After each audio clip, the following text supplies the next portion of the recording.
Welcome to VC story teller channel. Ashwapati का शासन केवल सत्ता का विस्तार नहीं था, बल्कि धर्म, न्याय और करुणा की सजीव मिसाल था। अगर ये चैनल आपको अच्छा लगे तो प्लीज लाइक और सब्सक्राइब करें। जब उन्होंने राज्य की बागडोर संभाली, तब उनके मन में किसी प्रकार का अहंकार नहीं था। उन्होंने सिंहासन को अधिकार नहीं, बल्कि सेवा का माध्यम माना। राज्याभिषेक के समय ही उन्होंने ये संकल्प लिया था कि उनका प्रत्येक निर्णय प्रजा के हित को ध्यान में रखकर होगा, चाहे वह निर्णय उनके स्वयं के लिए कितना ही कठिन क्यों न हो।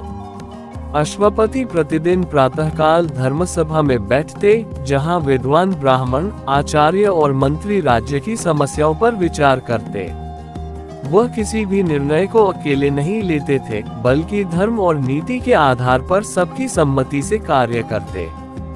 वीडियो अच्छी लगे तो प्लीज लाइक और सब्सक्राइब करें। उनका विश्वास था कि राजा वही होता है जो स्वयं को कानून से ऊपर नहीं, बल्कि कानून के अधीन माने। यदि कभी राजकर्मचारियों से अन्याय होता, तो वे बिना किसी भय के उन्हें दंडित करते, चाहे वह कितना ही उच्च पद पर क्यों न हो। प्रजा की पीड़ा अश्वपति के लिए व्यक्तिगत दुख के समान थी। अकाल, महामारी या बाढ़ जैसी आपदाओं के समय वे राजमहल में नहीं, बल्कि जनता के बीच उपस्थित रहते। अनाज के भंडार खुलवा दिए जाते, करों में छूट दी जाती और रोगियों के लिए निःशुल्क औषधालय स्थापित किए जाते। उन्होंने ये स्पष्ट कर दिया था कि राज्य की संपत्ति केवल राजकोष की शोभा के लिए नहीं, बल्कि प्रजा के कल्याण के लिए होती है। कृषकों के प्रति उनका विशेष स्नेह था। वे जानते थे कि राज्य की वास्तविक शक्ति खेतों में काम करने वाले किसानों के परिश्रम से आती है। इसलिए सिंचाई के लिए नहरों का निर्माण कराया गया, बीज और उपकरण सुलभ कराए गए तथा फसल नष्ट होने पर कर माफ किए गए। व्यापारियों और कारीगरों को भी संरक्षण मिला, जिससे राज्य की अर्थव्यवस्था सुदृढ़ हुई और लोगों को रोजगार प्राप्त हुआ। अश्वपति का न्याय त्वरित और निष्पक्ष था। उनकी अदालत में निर्धन और शक्तिशाली दोनों समान थे।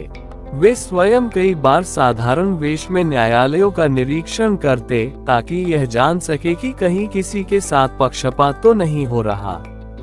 यदि किसी गरीब के साथ अन्याय होता, तो वे उसे व्यक्तिगत रूप से सुनते और तुरंत न्याय दिलाते। इस कारण प्रजा में यह विश्वास दृढ़ हो गया था कि राजा उनका सच्चा रक्षक है। वीडियो अच्छी लगे तो प्लीज लाइक और कमेंट करें। धार्मिक सहिष्णुता उनके शासन की एक और विशेषता थी। वे सभी धर्मों और मतों का सम्मान करते थे।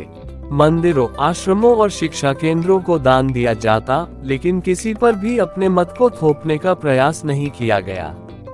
उनका मानना था कि धर्म का वास्तविक स्वरूप मानवता, करुणा और सत्य में निहित होता है, न कि बाहरी आडंबर में।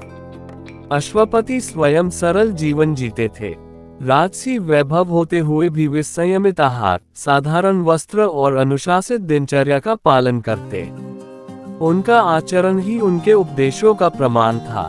प्रजा उन्हें केवल राजा नहीं, बल्कि एक आदर्श के रूप में देखती थी, जिससे प्रेरणा लेकर लोग भी ईमानदारी और धर्म के मार्ग पर चलने लगे। इस प्रकार अश्वपति का शासन एक ऐसे युग का निर्माण करता है, जहां राजा और प्रजा के बीच भय नहीं, बल्कि विश्वास का संबंध होता है।